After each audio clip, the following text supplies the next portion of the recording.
اللہ تعالیٰ فرماتے ہیں فویلن، تو تباہی ہے للذین، ان لوگوں کے لیے یکتبون الکتاب، جو کہ کتاب کو لکھتے ہیں بایدیہم، اپنے ہاتھوں سے، ثم یقولون، اور پھر یہ کہتے ہیں کہ ھذا من عند اللہ، کہ اللہ تعالیٰ کی طرف سے ہے، یعنی کہ اپنی طرف سے کسی بات کو اللہ تعالیٰ کی جانب جو ہے وہ منسوب کر دینا، یہ بہت بڑا جرم ہے۔ لہٰذا یہاں پہ بہت غور طلب بات یہ ہے کہ اللہ تعالیٰ ہمیں بنی اسرائیل کی ہسٹری کیوں سناتے ہیں، ان کی خامیاں کیوں سناتے ہیں، ہمارا ان کے ساتھ کیا تعلق ہے۔ تو نبی علیہ السلام نے فرمایا تھا کہ جو خامیاں بنی اسرائیل میں ہیں وہ میری امت میں بھی ہوں گی، تو گویا کہ ہمیں بتایا جا رہا ہے کہ وہ کیا کمیاں کرتے تھے، اور یہی کمیاں آج کی امت بھی کرتی ہے، تو کہ خدا نخواستہ ہمارا انجام بھی ان کی طرح کا نہ ہو جائے۔ لہٰذا اپنی طرف سے کوئی بات اللہ تعالیٰ کی طرف منسوب کر دینا، تو ایک مرتبہ آیا ہے ویلن،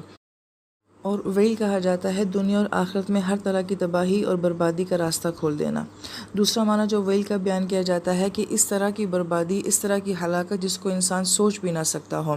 تو اس کو قرآن میں ویل کے ساتھ بیان کیا گیا ہے۔ اور تیسرا معنی ویل کا بیان کیا جاتا ہے کہ جہنم کی ایک وادی کا نام ہے جسے جہنم خود بھی پناہ مانگتی ہے،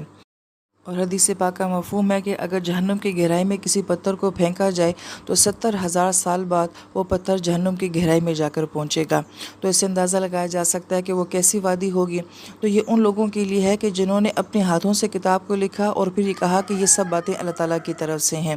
پھر اللہ تعالیٰ فرماتے ہیں کہ لیشتروا بہ ثمنا قلیلا، اور اس کے ذریعے انہوں نے تھوڑی قیمت کو کمایا ہے، یعنی کہ آیات کو بیچنے سے مراد یہ ہے کہ کسی کے کہنے کے اوپر قرآن کے مطلب کو بدل دینا۔ اور ثمناً قلیل کیوں کہا جاتا ہے کہ اگر یہ کام کرنے کے بعد انسان کو اگر پوری دنیا بھی دے دی جائے تو وہ بہت تھوڑی قیمت ہے۔ فویلن، تو بس تباہی ہے لہم، ان کے لیے، مما کتبت ایدیہم، جو ان کے ہاتھوں نے لکھا، وویلن، اور تباہی ہے لہم، ان کے لیے، مما یکسبون، جو وہ کماتے ہیں۔ بعض مفسرین کرام یہ فرماتے ہیں کہ اپنے ہاتھوں سے لکھ کر پھر مال کمانا، پیسہ کمانا، یہ گویا کہ آج ایک انڈسٹری بن چکی ہے کہ ہم اپنی طرف سے کسی وظیفے کو، کسی بات کو، کسی آیت کے مفہوم کو جو ہے وہ اللہ تعالیٰ کی جانب منسوب کر دیں، اور پھر اس کو لکھوائیں، اور پھر اس کو پبلش کریں، اور پھر اس کو آگے پھیلائیں۔ تو گویا کہ یہ ایک پورا نیٹ ورک بن چکا ہے جو اس آیت مبارکہ میں بیان کیا جا رہا ہے کہ ایسے لوگوں کے لیے جو اس سے کماتے ہیں یہ بہت بڑی تباہی کا باعث بنے گا۔